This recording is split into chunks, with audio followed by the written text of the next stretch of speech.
Good afternoon. My name is Zach Thompson. I'm the Clay County Prosecutor. I am joined by Chief Greg Dole of the Excelsior Springs Police Department, Sergeant Chris Johnson of the Clay County Sheriff's Department, Captain Nathan Mulch of the Liberty Police Department, Captain Carl Burris of the Gladstone Police Department, and also in attendance is investigators Michael Bailey and Tammy Hink with the Clay County Prosecutor's Office. I want to begin by saying that the charge of an offense is not evidence of guilt, and the defendants are presumed innocent until found guilty in a court of law. I also want to say that my heart goes out to the victims and the families in this case. Today, the Clay County Grand Jury indicted Timothy Haslett Jr. on 10 felony counts. The defendant was previously charged with 9 felonies, including rape, sodomy, kidnapping, assault, and endangering the welfare of a child.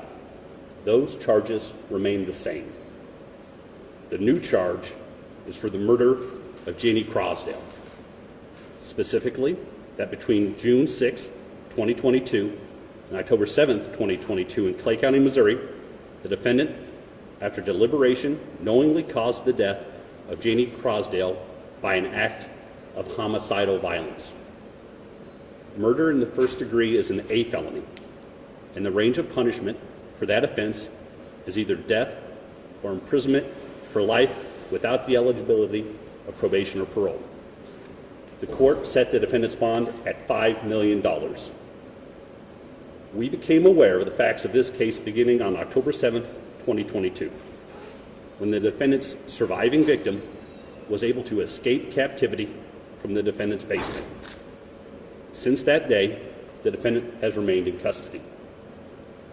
Investigators from over 16 law enforcement agencies have worked together pursuing over 100 leads and reviewing evidence. I commend their hard work on this case. During the investigation, over 100,000 photo and video files were recovered, and investigators have been spending countless hours reviewing them for relevant evidence. Today's indictment represents the next step in our pursuit of justice for the victims, the families, and our community.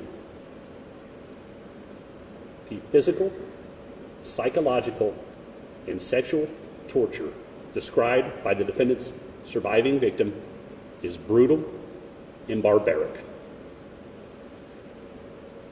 When crimes like this occur in our community, it can be devastating.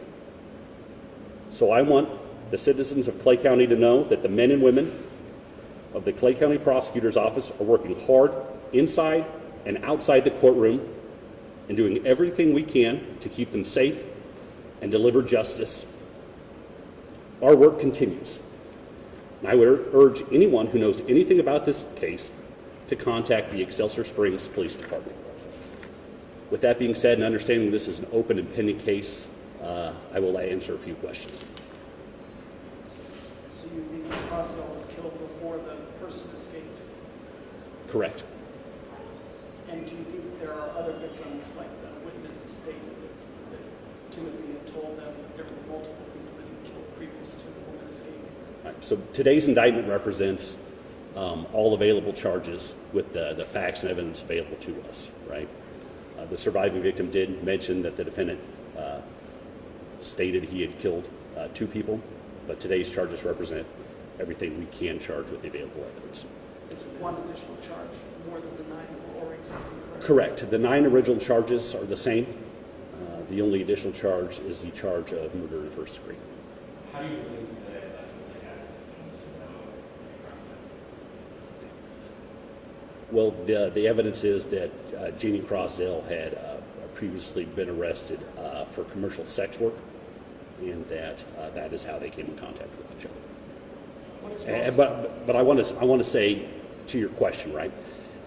In Clay County, regardless of who you are, how much money you have, what the color of your skin is, everyone is entitled to equal protection under the law.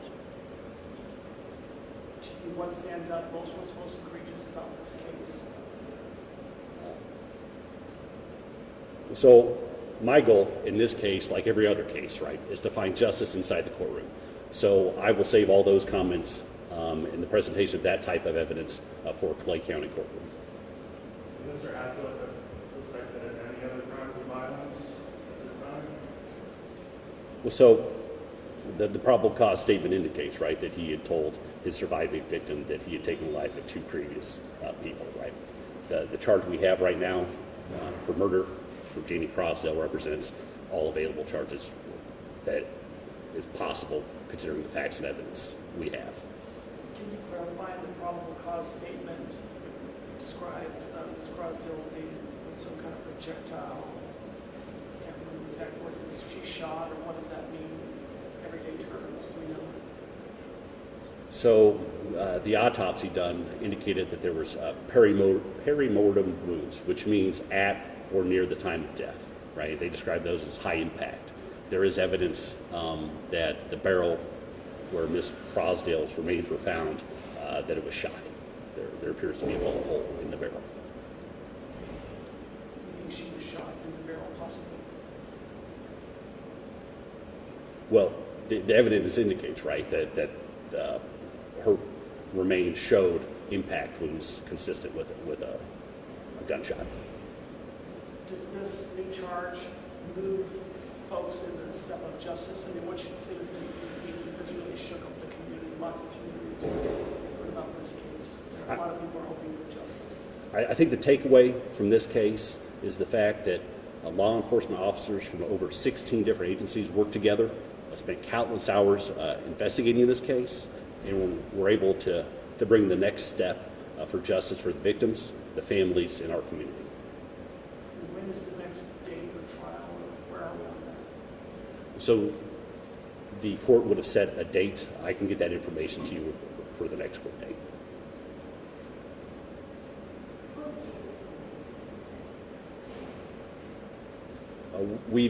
Our victim advocate has been in communication with Ms. Crosdale's family.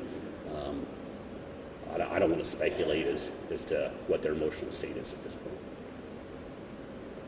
If there's time for just one quote, what's the main thing you want people to hear when they hear about these egregious offenses and charges? I think that the takeaway, right, is that law enforcement agencies in Clay County, the Clay County Prosecutor's Office will work hard to protect you, and it doesn't matter where you come from or how much money you have in the bank or what your job is. You deserve equal protection under the law.